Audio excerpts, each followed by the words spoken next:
Bismillahirrahmanirrahim. Assalamualaikum warahmatullahi wabarakatuh. Alhamdulillahi rabbil alamin. Allahumma fasalli wa sallim ala sayyidina wa nabiyyina wa maulana Muhammadin wa ala alihi wa ashabihi wa azwajihi wa dzurriyyatihi wa man tabi'ahum bi ihsanin ila yaumiddin, amma ba'du.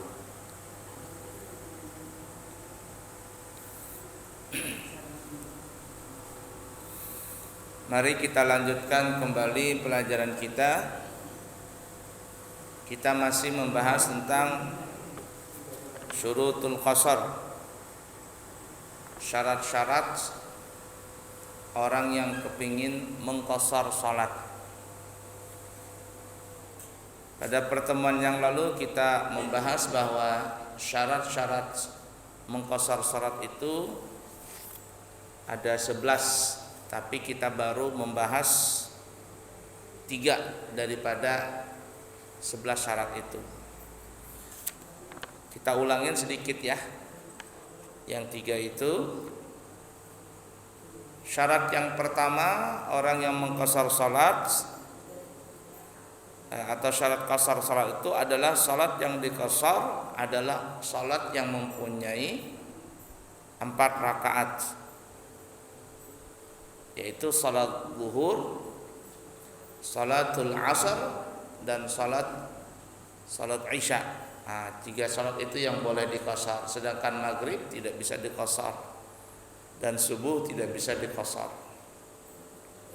Jadi zuhur bisa diqasar, diringkas menjadi 2 rakaat.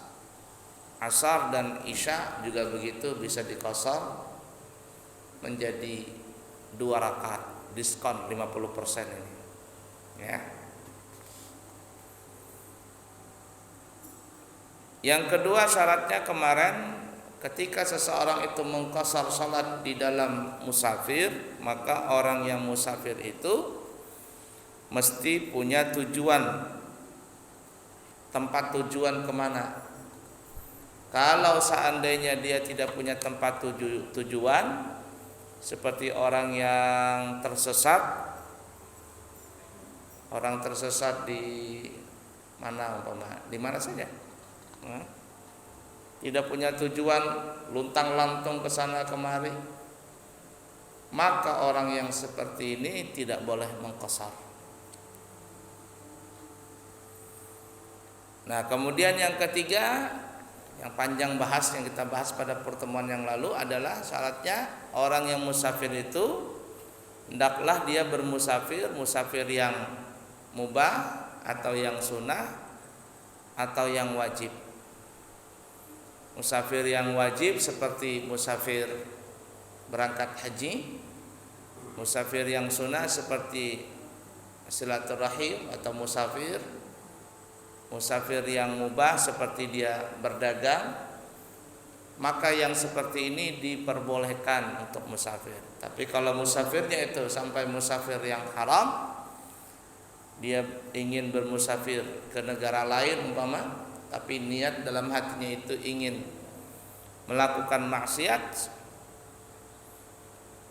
untuk berjudi kah, untuk berzina atau apa sajalah, na'udzubillahi min dzalik, nasallallahu as-salamata wal afiyah, maka orang seperti itu tidak boleh mengqasar salat. Dan memang biasanya kalau ada orang yang niatnya itu dari awal musafir ingin bermaksiat, jauh harapan orang itu untuk melaksanakan sholat ya, sehingga ya memang dari awal buruk, ya seterusnya buruk. Dan itu kita sudah panjang lebar membahasnya ya. Baik, kemudian selanjutnya syarat yang keempat, musafir itu bertujuan di dalam kebaikan, seperti musafir untuk berdagang, bukan untuk bertamasya atau melancong yang tidak diiringi dengan niat yang baik. Ini niatnya mesti bagus.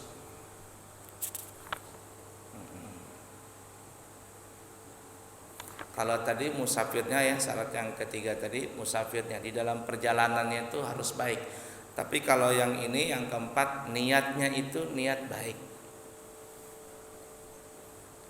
Maka tidak boleh, kata ulama, kalau ada orang bermusafir niatnya cuman melancong atau bertamasya saja tanpa diiringi niat yang baik. Mau kemana? Ke Bali. Ngapain? Biasa, liburan akhir tahun. Ini para ulama mengatakan tidak boleh dia mengqashar sholat. Kenapa? Karena sama sekali tidak ada kebaikannya. Apalagi kalau sudah tahun baru, akhir tahun itu kan, mohon maaf nih, biasanya itu maksiat terlalu banyak di malam tahun baru. Ya narkoba lah, ya orang yang tidak salat lah, yang orang berzina lah, sekurang-kurangnya pacaran lah. Hampir tidak ada kebaikannya di malam tahun baru kalau orang berpesta pora di tahun baru, di malam tahun baru itu. Ada orang niat malah ke Bali, mau ngapain? Liburan tahun baru kita mau santai-santai, mau hura-hura di sana. Ini para ulama juga mengatakan tidak boleh dia mengqashar salat. Nah, tapi kalau diiringi ada niat yang baik, kemana umpama? Mau kemana? Kita ini mau ziarah Wali Songo, tapi juga nanti ada tamasyanya, artinya bukan hanya semata-mata religinya, tapi juga ada wisata alam. Umpama kita mau kemana, umpamanya kebun binatang, di safari, taman safari umpama, atau nanti kita mau ke Ancol umpama.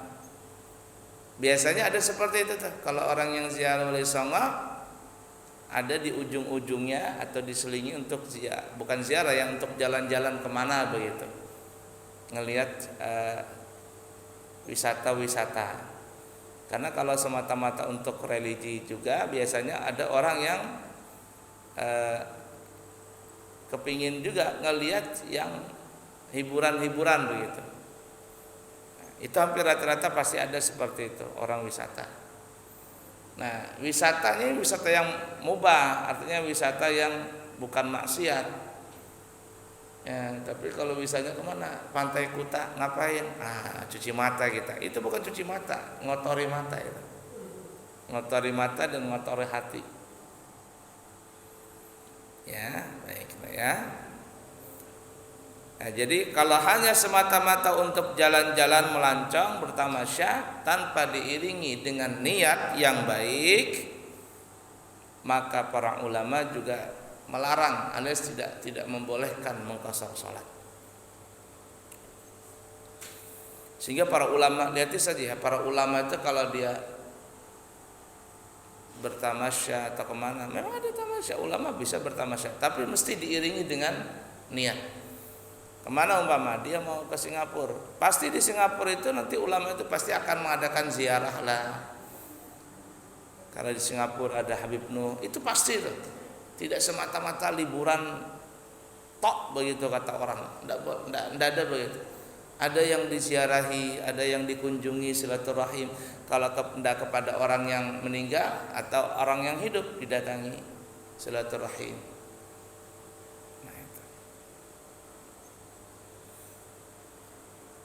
Jangan musafir yang hanya melancong tuh. Saya terus terang juga tidak senang kalau ada.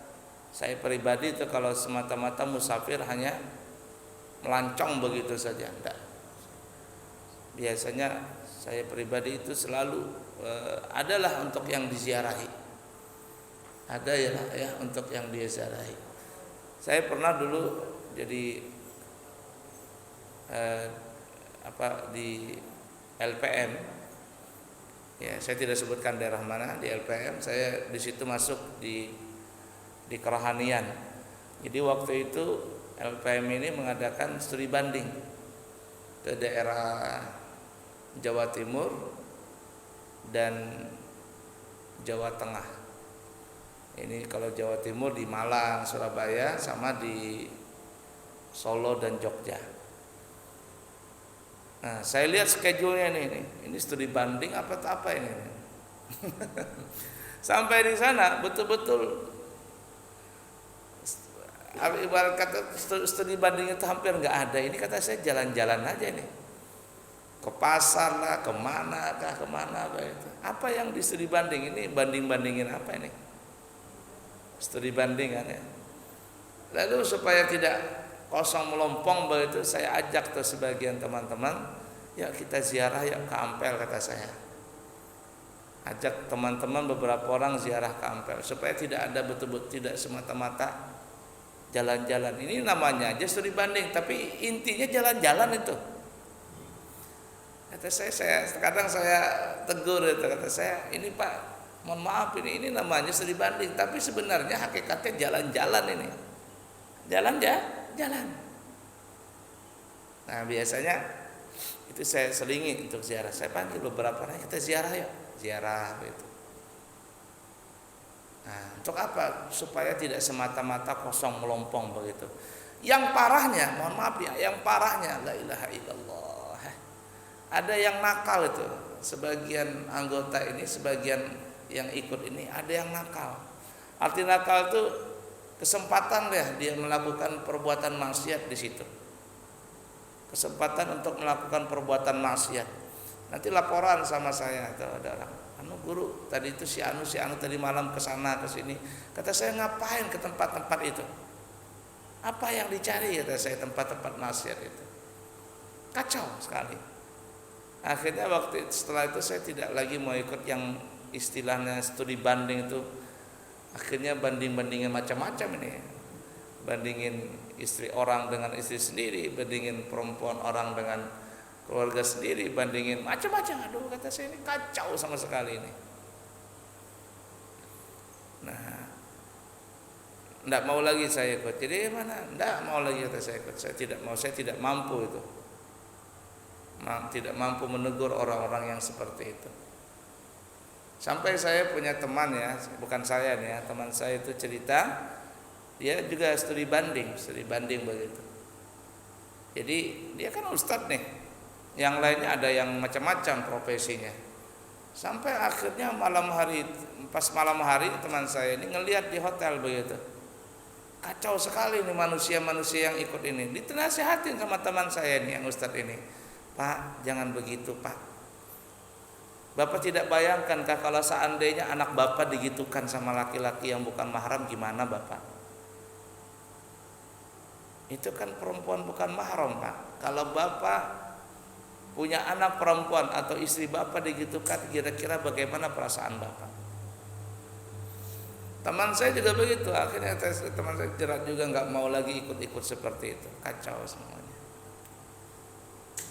Nah itu yang parahnya seperti itu. Namanya studi banding, tapi intinya jalan-jalan dan susah untuk dicegah melakukan perbuatan maksiat di situ. Nah, itu mengotori daripada niat yang baik tadi. Kalau memang studi banding betul-betul studi banding, datang umpama ke daerah orang, ke sekolah, kita mempelajari bagaimana kota orang ini kok berhasil, bagaimana mereka ini punya sekolah berhasil, bagaimana mereka punya pasar ini kelolanya berhasil. Kita betul-betul datang ke sana mempelajari itu. Tidak ada masalah. Ala kulli hal ya. Nah, kalau dulu kan banyak tuh ya pejabat-pejabat studi banding. Sekarang kan hampir enggak kedengaran lagi tuh studi banding. Kalau dulu banyak tuh studi banding, dikit-dikit studi banding. Dalam setahun tuh berapa kali studi banding? Kata saya, studi banding atau jalan-jalan ini? Kacau sekali. Baiklah ya, tujuannya baik, tidak boleh niat yang jelek, tidak boleh juga niat semata-mata untuk melancong, harus diiringi dengan ada niat yang baik. Yang kelima, ini penting, musafir itu menempuh jarak 2 marhalah. Apa itu marhalah? Yaitu apa 2 marhalah itu? yaitu 16 farsakh. Apa itu 16 farsakh? Yaitu menyamai 3 anyar atau menyamai 40.000 langkah, yaitu kurang lebih 82 km. Nah, ini yang dihitung sama ulama sekarang, kurang lebih jaraknya itu 82 km musafirnya kita ini. Kemudian syarat yang keenam kita gabungkan yang kelima dengan yang keenam. Yang keenam itu syaratnya adalah sudah melewati batas kampung halaman. Nah, ini penting nih ya. Jadi orang musafir itu terhitung 82 kilo bukan dari pintu rumah dia, bukan dari rumahnya dia. Tapi dihitung kilo 1, 2 dan seterusnya itu setelah keluar dari kampung halaman. Kita pernah membahas di sini. Ini perlu diperhatikan masalah kampung halaman tuh bagaimana luasnya. Nah, jangan disamakan umpama satu kelurahan Balikpapan dengan kelurahan yang ada di Amburawang sana, di tempat saya di daerah Semboja. Satu kecamatan di Balikpapan itu sama dengan satu kelurahan di Amburawang sana. Kenapa? Karena rumahnya jarang-jarang. Jadi kadang satu kakak itu bisa punya tanah 2 hektar, 1 hektar. Nah, kita di satu kakak terkadang rumahnya 7 kali 12 saja, itu sangat kecil tanah tadi. Nah, jadi perlu diperhatikan ini. Tapi hemat saya, kampung itu bisa masuk adalah daerah kalau kita di kota ini kecamatan, nah kalau kelurahan agak kecil. Kalau kelurahan agak kecil. Nah, kecamatan. Tapi kalau masih di perdesaan, di kampung-kampung tuh ada kampung ini, kampung itu, desa ini, desa itu. Nah, ini kalau kita bahas nih ya, ini kan kelurahan apa namanya ini? Gunung Bahagia. Kalau Gunung Bahagia kan cuma sampai mana saja itu? Lampu merah masih Gunung Bahagia? Ring Road? Saibul Salim? Polda. Terus yang ke sana? Beda. Kan kecil ya? Kecil sekali itu kelurahan. Baitul Ilmi, Sepingan Raya. Jadi ibarat kata itu kecil kelurahan. Ya, kalau saya bisa katakan mungkin kita tambahin levelnya di level kecamatan.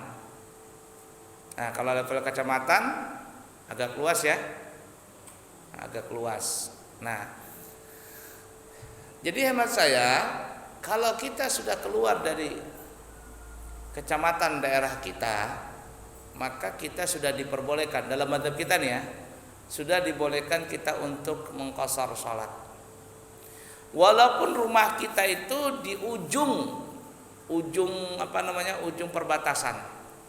Umpama nih ya, ini daerah satu kecamatan umpama. Satu kecamatan dari ujung sampai ujung ini umpama anggaplah ini 7 kilo. Dari ujung sampai ke ujung umpama 7 kilo. Nah, kalau kita di sini tinggalnya umpama kita mau ke sebelah sana arah jalannya. Arahnya kita mau ke sebelah sana musafirnya. Kita di ujung sini nih rumah kita. Berarti kita hitungan 1 kilo itu dari batas yang di sini, ujung kampung di sini. Berarti setelah melewati 7 kilo baru terhitung kilo 1, kilo 2, kilo 3 dan seterusnya. Nah, tapi sebaliknya, artinya tetapi kalau seandainya rumah kita di ujung sini nih, di ujung kampung, di perbatasan ada kan biasanya batas kampung, batas wilayah ini dengan wilayah. Di ujung sini nih kita berada. Kita mau ke daerah mana begitu, melewati batas kampung kita ini. Antara rumah kita ini dengan batas kampung cuma 5 meter umpama. Ya, kalau rumah kita di situ batas kampung, kampung patoknya itu di situ tuh. Maka hitungannya itu adalah dari batas patok tadi, walaupun cuma hanya 5 meter. Mudah dipaham kira-kira? Nah, sekarang kalau umpama kita nih ya, kita di daerah Gunung Bahagia. Kalau kita bilang Balikpapan, kecamatan Balikpapan mana ini? Sepinggir apa? Ini kita ini di sini. Kecamatan Balikpapan Selatan. Nah, kalau kita mau ke Samarinda, di mana ujung Balikpapan Selatan? Hermina situ, perbatasan 33 itu ya. Situ tuh.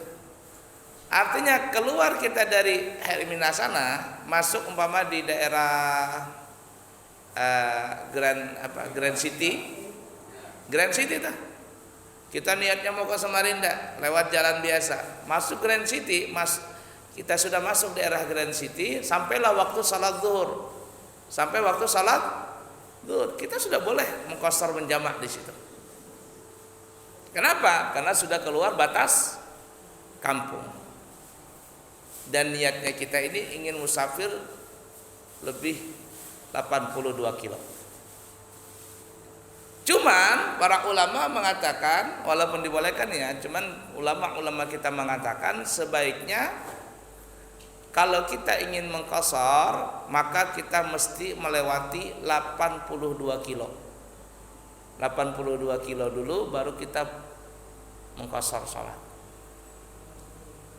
Walaupun tadi boleh kata ulama ya, tapi ulama kita menyarankan sebaiknya kita telah melewati tempuh 82 kilo baru kita mengqashar salat. Kenapa?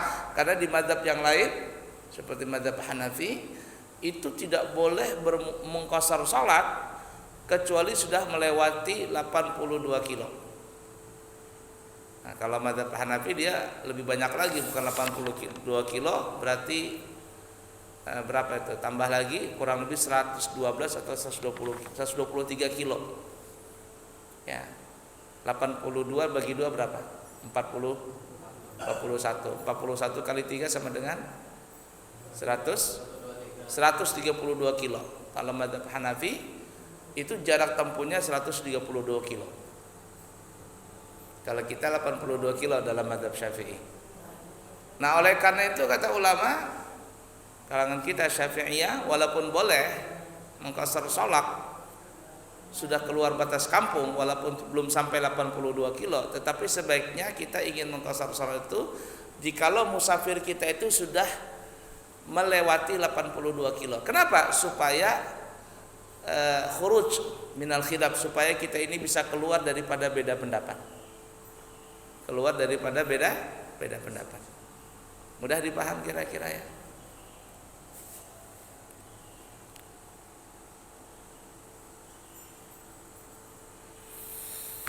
Baik, kemudian yang ketujuh, mengetahui tentang kebolehan mengqashar salat secara ilmu syara'.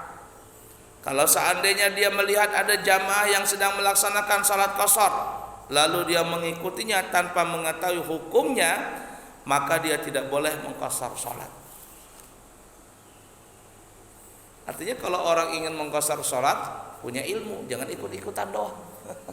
Karena banyak itu ya, orang musafir tidak mengerti tata cara salat. Dan terus terang ya, biasanya kalau saya diminta sama travel atau dari mana begitu minta untuk mengajarkan cara manasik umrah, itu salah satu yang saya ajarkan adalah tata cara salat mengqashar dan menjamak salat. Dan hampir rata-rata juga travel minta yang seperti itu. Kenapa? Karena orang yang berumrah ini terkadang mereka ada yang nggak pernah musafir jauh, apalagi mengqashar dan menjamak salat itu banyak yang nggak tahu. Nah, itu biasanya sering saya memberikan selingan itu. Tanya dulu sama pihak travel apa jadwalnya, kapan keberangkatannya, kemana rutenya, pulangnya gimana, caranya gimana. Itu saya terangkan tata cara salat mengqashar, menjamak salat, bahkan di pesawat pun kita memberikan tata caranya. Nah, itu ya. Karena nanti coba lihat ya, kalau orang yang berangkat umrah itu, aduh, kacau itu. Terutama pulangnya tuh banyak sekali yang tidak sholat itu. Karena pas pulang itu sudah kecapean, bergelimpangan semuanya, orang tidur di dalam pesawat itu. Tidak sholat, terkadang bisa sampai 3 waktu nggak sholat. Nah, dan sholat dalam pesawat itu panjang ya, permasalahannya panjang. Sholat di dalam pesawat itu sangat panjang permasalahan fikih sholat itu. Nanti insya Allah kita akan sampai waktu bagaimana kalau orang sholat di dalam pesawat, apakah sah atau tidak, apakah boleh atau tidak, dan seterusnya. Nanti kita akan bahas semuanya. Insya Allah ada waktunya nanti. Nah ya, jadi sudah melewati batas kampung. Kalau belum melewati batas kampung tidak boleh. Ada dulu begini ya, seseorang, mungkin saya sangka nih orang ini salah paham belajar dengan gurunya. Waktu itu saya masih kecil. Saya itu masih kecil. Jadi orang ini mau musafir ke Samarinda atau gimana begitu. Jadi dia bilang begini, ini sudah sampai masuk sholat zuhur nih. Sudah sampai masuk sholat zuhur. Jadi katanya dia, kita mau sholat zuhur katanya sama sholat asar jamaah takdim di kampung. Masih di kampung, masih di rumah ini. Nanti qashar jamaah takdim di sini. Saya masih kecil tuh, saya nggak paham apa maksudnya di qashar sama di jamak salat itu, tapi di masih dalam rumah. Nah, mungkin orang ini salah belajar dengan guru-gurunya, nggak nyampaikan begitu. Cuman karena belajar setengah-setengah, dia mengqashar menjamak masih di rumahnya dia, baru dia pergi musafir gitu. Ada juga, ini saya sudah pulang dari Hadramaut, jadi ada teman saya, jamaah saya maksud saya, sudah meninggal orangnya, Allah yarham. Jadi dia tuh ke Samarinda gitu ya, Samarinda. Kemudian dia pulang dari Samarinda. Di tengah jalan masuk maghrib, tapi dia tidak berhenti. Katanya saya mau jamak di rumah aja maghribnya. Jamak takhir maksudnya nih, jamak takhir di rumah karena dia keburu waktu ini. Akhirnya sampailah di rumah itu waktu Isya. Lalu dia menjamak maghrib dengan Isya di waktu Isya, tapi sudah nyampe di rumah. Entah saya nggak paham apakah di qashar Isyanya atau tidak. Yang jelas dijamak dulu. Subuh pas saya ceramah, datanglah dia cerita bagaimana guru tadi malam saya ini datang dari Samarinda, sampai di rumah itu waktu Isya. Tapi saya sudah niat di jalanan tuh bahwa saya kepingin maghrib ini jamaah takhir. Sampai di rumah dia kerjakan salat maghrib jamaah takhir dan Isya. Kata saya, Pak, kalau orang kepingin menjamak atau mengqashar itu syaratnya di luar kampung. Kalau sudah di rumah itu bukan mengqashar menjamak, itu namanya qadha. Kata saya, itu mengqadha. Nah, itu bedanya antara jamak dengan qadha itu adalah mesti dalam musafir. Cuman saya tidak tanya waktu itu apakah dia mengqashar Isyanya atau tidak. Yang dia tanyakan adalah dia mengerjakan salat maghribnya di rumahnya dia. Setelah nyampe di rumah baru menjamak. Kata itu bukan jamak namanya, Pak. Itu namanya mengqashar. Itu namanya bukan menjamak tapi mengqadha kata saya. Itu namanya mengqadha. Ala kulli hal ya. Jadi orang yang mengqashar itu menjamak itu harus tahu tata cara ilmu, cara mengqashar dan cara menjamak. Jangan cuma ikut-ikutan. Banyak yang salah itu. Banyak yang salah. Mungkin saya pernah cerita ya di sini atau di mana ya? Kayaknya di sini saya pernah cerita. Saya ulangi lagi cerita ini. Ini kejadian tahun 2000. Waktu saya pertama kali berangkat umrah. Jadi waktu itu saya tahun 2000 sebelum berangkat ke Yaman saya ke Mekah dulu. Nah, waktu itu saya dengan rombongan mau ke Madinah, tapi naik pesawat. Naik pesawat kan itu cuma 1 jam kalau naik pesawat itu, mungkin nggak sampai. Di bandara ini masuk salat maghrib. Jadi satu rombongan ini mau mengadakan salat jamaah. Lalu teman saya jadi imam. Teman saya ini mungkin salah juga, kurang informasi. Tiba-tiba dia langsung melaksanakan salat maghrib jamaah takdim. Maghrib nggak ada masalah, kan maghrib memang 3 rakaat, nggak ada masalah.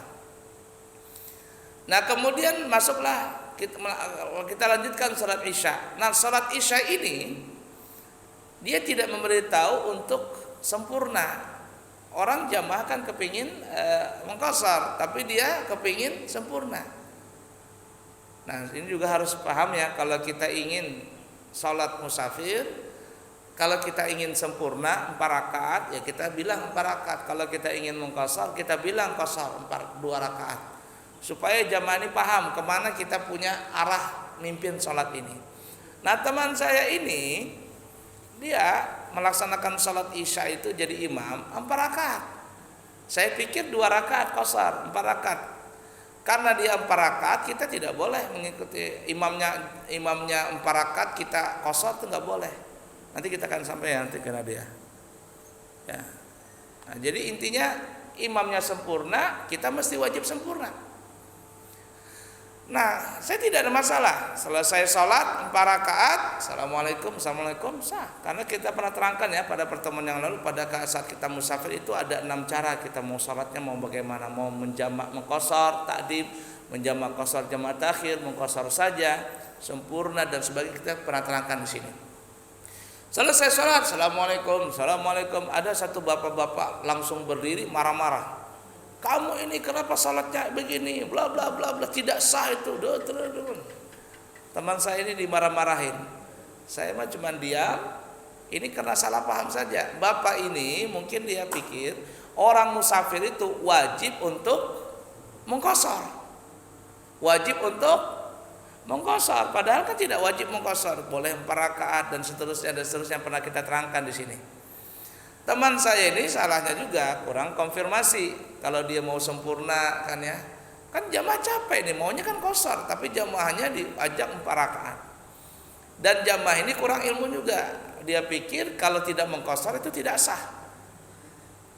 Ributlah di situ. Ya akhirnya sudahlah. Artinya sebenarnya sama-sama salatnya sah saja semuanya. Cuman ya tadi karena kesalahpahaman, jadi yang satu jamaah ini memikir kalau musafir itu wajib qashar, kalau tidak qashar tidak sah. Yang imam ini juga kurang konfirmasi di awal apakah mau mengqashar atau dia mau sempurna. Ala kulli hal seperti itu ya. Intinya orang yang mengqashar itu harus punya ilmu. Kalau dia tidak paham tentang ilmu qashar, tidak boleh dia mengqashar. Maka dia wajib untuk melaksanakan salat itu dengan cara sempurna, yakni 4 rakaat. Terlanjutkan lagi ya. Yang ke-8, selalu dalam keadaan musafir sampai sempurna terakhir salam salat. Kalau seandainya berniat untuk bermukim di pertengahan salat, atau ketika di pertengahan salat dia telah memasuki wilayah kampung halamannya, maka dia wajib menyempurnakan rakaat salatnya, yaitu menjadi 4 rakaat. Umpama nih ya, orang ini mau ke Samarinda, niatnya cuman 2 hari. Boleh nggak selama 2 hari mengqashar menjamak? Boleh kan ya? Nah, sampailah dia di Samarinda, tiba-tiba ada orang nawarin, Pak, berapa hari di Samarinda? 2 hari. Bapak mau nggak tinggal di Samarinda ini 1 minggu? Fasilitas kita sediakan, hotel sediakan, setiap hari Bapak dapat honor 500.000. Mau nggak Pak? Daripada di Balikpapan dapat honor 200.000. Ini santai-santai di hotel di Samarinda dapat honor 500.000, fasilitas lengkap. Pikir-pikir, mau dah. Ya. Kata dia, entar dulu saya pikir-pikir maksudnya. Nah, di pertengahan salat, Allahu Akbar, dia niat salat zuhur ini niat qashar. Tapi karena tergiur dengan tawaran tadi, tidur di hotel berbintang, makanan fasilitas lengkap, sehari dikasih honor 500.000, pikir-pikir di pertengahan salat, aku mau tinggal aja di sini 1 minggu. Padahal tadi niatnya cuma 2 hari. Ketika dia niat ingin 1 minggu di Samarinda dan itu dalam salat, maka yang tadi dia niat qashar itu tidak boleh dia mengqashar. Waktu itu langsung dia menyempurnakan salatnya menjadi 4 rakaat. Mudah dipaham kira-kira ini? Nah itu. Mungkin ada sesuatu seperti itu kan ya. Ketika dia ingin tinggal seminggu, maka pada saat itu dia di dalam salatnya tadi tidak boleh mengqashar, alias dia sempurnakan menjadi 4 rakaat. Atau contoh yang lain yang mesti musafir itu salat qasar itu dari takbiratul ihram sampai salam masih dalam keadaan musafir. Contoh yang lain ada seperti ini. Ada orang naik kapalnya, rumahnya itu masuk Karyango atau apalah begitu ya. Naiklah peri dia. Di Penajam ini peri ini jalan, boleh nggak mesti salat qasar? Boleh. Kenapa? Karena belum masuk batas wilayah kampung halamannya. Tiba-tiba umpama kapal ini berbunyi umpama nih ya, kapal ini ternyata masuk daerah Kampung Baru atau Karyango dan rumahnya itu di situ. Rumahnya dekat situ. Apa yang terjadi? Pada saat itu umpama dia baru dapat 1 rakaat salat di atas kapal, dapat 1 rakaat. Ketika kapal ini masuk wilayah dia, kampung halaman dia, dan dia menyadari itu adalah masuk kampung halamannya, maka dia tidak boleh lagi mengqasar, tetapi dia langsung menyempurnakan menjadi 4 rakaat. Mudah dipaham kira-kira? Baik. Yang ke-9, ini yang penting juga, niat mengqasar di dalam takbiratul ihram.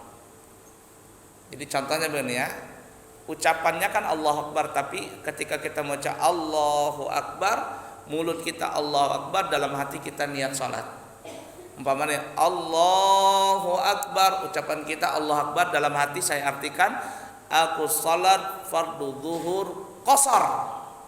Kalau kita pakai jamak takdim, aku salat fardu zuhur qasar jamak takdim. Niat qasar itu adalah di takbiratul ihram. Kalau seandainya kita sudah Allahu Akbar, Bismillahirrahmanirrahim, alhamdulillahirabbil alamin, lalu kita bilang, aku niat qasar saja. Zuhur ini aku niat mengqasar. Maka ini tidak boleh dia mengqasar. Kenapa? Karena tadi di takbiratul ihram dia niat sempurna 4 rakaat, setelah takbiratul ihram baru dia niat ingin mengqasar, maka orang ini tidak boleh mengqasar. Ya, ini harus wajib sempurna 4 rakaat. Nah, udah dipaham kira-kira? Kemudian yang ke-10, menjaga dari apapun juga yang bisa membatalkan niat mengqasar salat. Ya, menjaga dari apapun juga yang bisa membatalkan niat mengqasar salat tersebut selama di dalam salat, seperti berniat ingin menyempurnakan rakaat salat atau ragu-ragu di dalam niat mengqasar, atau niat bermukim di pertengahan salat, maka di dalam masalah-masalah seperti ini diwajibkan untuk menyempurnakan rakaatnya menjadi 4. Contoh nih ya, niat qasar, Allah aku salat fardu zuhur qasar akbar, niat qasar. Sebenarnya dia niat qasar, tapi di pertengahan sholat, aku malas mengqasar, aku mau 4 rakaat sajalah. Ketika dia dalam salat tadi ingin menjadikan salat qasar itu menjadi salat 4 rakaat yang sempurna, maka dari saat itu dia tidak boleh lagi mengqasar. Artinya kalau dia kembali, aku kembali aja lah jadi qasar, tidak bisa lagi. Kenapa? Karena dia sudah niat ingin menyempurnakan rakaatnya menjadi 4. Jadi harus paten begitu. Kalau niat qasar di takbiratul ihram sampai akhir salam mesti qasar. Tidak boleh dia niat ingin menyempurnakan salat 4 rakaat. Ketika dia ingin menyempurnakan atau niat ingin menyempurnakan 4 rakaat tadi, maka dia tidak bisa kembali untuk mengqasar salat, yakni mesti dia sempurnakan menjadi 4 rakaat salatnya. 11 yang terakhir yang kita sebutkan tadi, orang yang mengqasar salat tidak mengikuti sebagian dari salat orang yang sempurna rakaat salatnya, walaupun ketika ingin salam. Perhatikan ini juga banyak orang salah paham nih. Kalau kita ingin mengqasar salat, kita jadi makmum, maka dipastikan imam kita ini adalah imam yang juga mengqasar salat. Artinya antara imam dengan makmum itu mesti sama-sama sholat qashar. Kalau seandainya kita mengqashar, imamnya sempurna, maka kita tidak boleh mengqashar. Wajib kita ikutin imam yang 4 rakaat, walaupun kita masbuk. Masbuk. Nah, hati-hati ya, umpama kita mau ke Samarinda lewat luar saja, bukan lewat tol. Sampailah kita di Masjid Cheng Ho situ. Sampai waktu salat zuhur. Kita mau berjamaah dengan imam yang di situ. Imamnya orang kampung itu. Imamnya jelas, dia salatnya 4 rakaat karena imam orang kampung. Kita yang jadi makmum tidak boleh mengqashar bersama imam yang imamnya sempurna 4 rakaat. Jadi kalau imamnya 4 rakaat zuhurnya, kita mesti wajib 4 rakaat. Kalau kita ingin mengqashar, maka kita jangan jamaah dengan dia. Kita jamaah sendiri. Mudah dipaham kira-kira? Dan itu yang sering saya lakukan kalau saya rombongan ke Tenggarong, ke Samarinda atau apa begitu, kalau lewat luar, sampai umpama waktu zuhur, kata saya kita nanti aja sholatnya. Selesaikan orang dulu sholat berjamaah, baru kita bikin sholat baru. Kenapa guru? Kita kan mau qashar nih. Jadi selesai sholat zuhur, kita sudah punya wudhu dan semuanya, santai-santai dulu. Setelah mereka selesai, baru kita bikin jamaah baru, mengqashar sholat. Jadi zuhurnya qashar 2 rakaatnya, asar juga 2 rakaat. Tapi terkadang juga saya bilang kita nanti ikut sholat zuhurnya ikut dengan imam kampung. Ya ini harus 4 rakaat nih. Tapi nanti setelah itu kita mundur, kita menjamak salat asar tapi mengqashar. Jadi salat zuhurnya jamaah nih 4 rakaat. Setelah 4 rakaat selesai, kita mundur bikin jamaah baru untuk jamak takdim salat asar dengan cara mengqashar. Nah, boleh seperti itu. Mudah dipaham kira-kira? Nah, jadi kalau kita sebagai makmum ingin mengqashar, imamnya wajib mengqashar juga. Tapi kalau imamnya sempurna, kita ingin mengqashar, maka tidak boleh mengqashar. Yani kita harus mengikuti imam yang 4 rakaat. Tapi sebaliknya, kalau sebaliknya nih ya, imamnya mengqashar, makmumnya sempurna, boleh tidak? Boleh. Dan ini yang sering dilakukan sama Habib Umar, sama ulama-ulama yang mereka datang ke Indonesia, kemudian mereka ingin mengqashar dan jamaah takdim, maka biasanya itu diumumkan.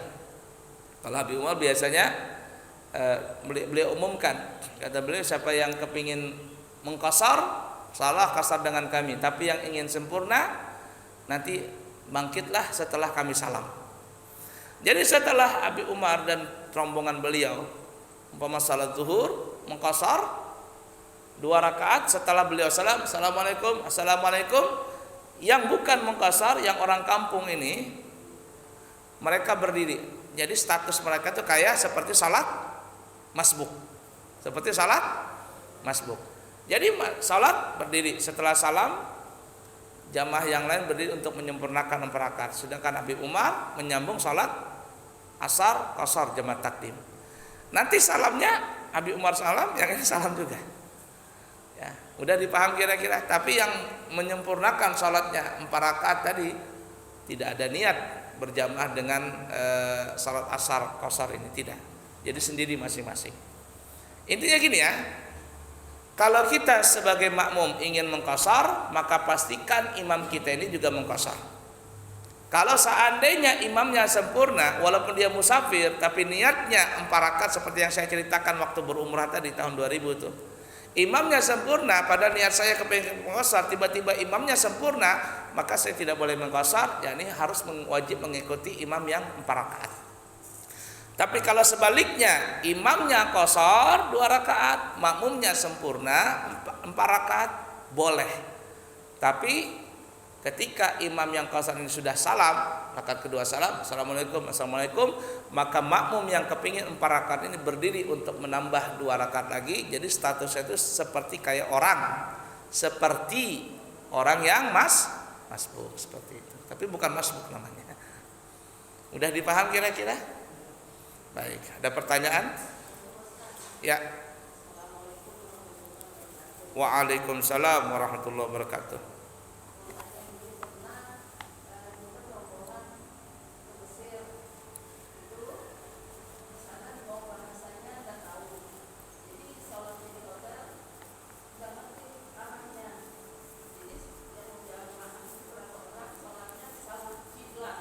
Hmm.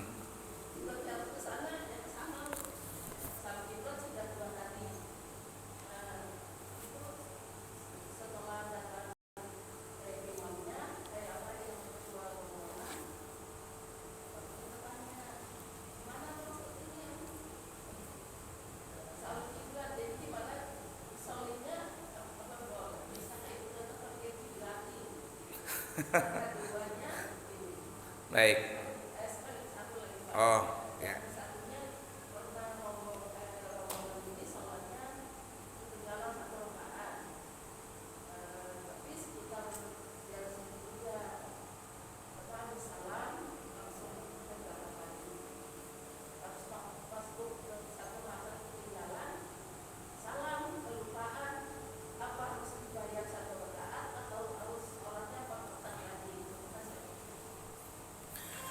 Kalau orang sholat wajib dulu nih ya, itu syaratnya adalah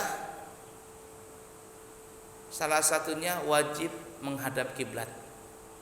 5 syarat ini sempurna nih ya. Sebenarnya ada 7 syarat, cuma 5 syarat ini yang paling penting.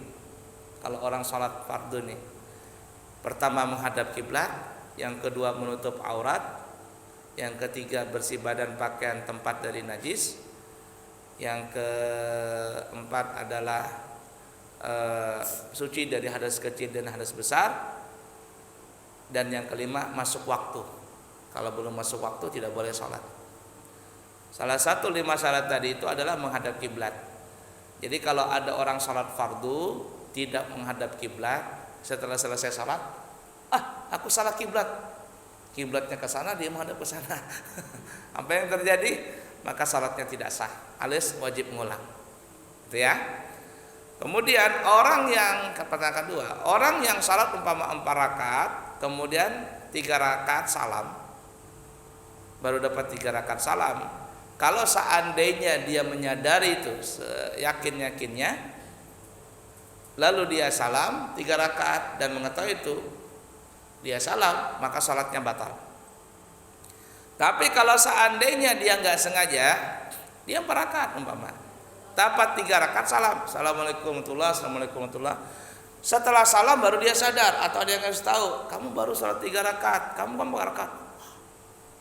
Dia ingat nih, tapi setelah salam, dan jaraknya tidak terlalu jauh antara setelah salam sama dia ingat bahwa dia baru mengerjakan 3 rakaat. Yani mesti harus 4 rakaat nambah.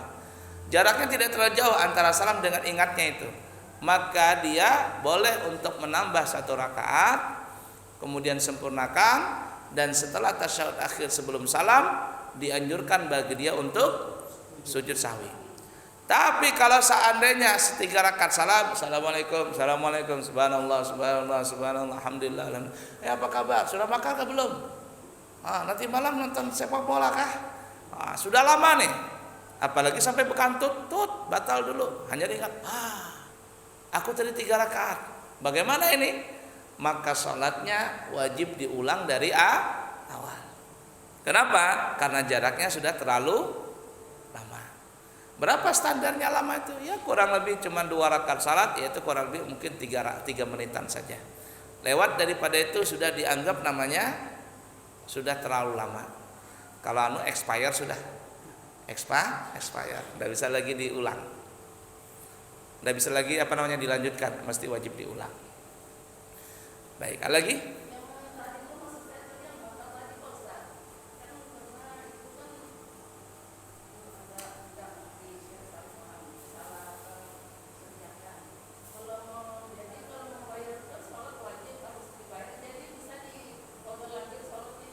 Iya, salat lagi, mesti salat lagi. Kalau dia masih di dalam waktunya, bukan diqadha, tunai. Kalau dia masih di dalam waktu, itu namanya bukan qadha, namanya tunai. Tapi kalau sudah keluar waktu, umpama zuhurnya dia sudah keluar waktu baru mau salat lagi, itu namanya qadha. Udah deh. Ya, kalau dia mengulangnya itu di dalam waktu salat, masih di waktu zuhur, maka bukan salat qadha, namun tetap salat tunai, diulang saja. Tapi kalau seandainya sudah selewat salat zuhur, sudah lewat, baru dia sadar, aku tadi tidak menghadap kiblat ternyata ya. Tapi sudah lewat zuhur, sudah masuk asar, maka zuhurnya itu mesti diqadha. Seperti itu. Tidak apa-apa, tidak sengaja kan ya. Cukup. Insyaallah kita sambung lagi nanti di kesempatan yang akan datang. Semoga ada manfaatnya. Subhanakallahumma wa bihamdika asyhadu an la ilaha illa anta astaghfiruka wa atubu ilaihi wa akhiru kalam. Wassalamualaikum warahmatullahi wabarakatuh.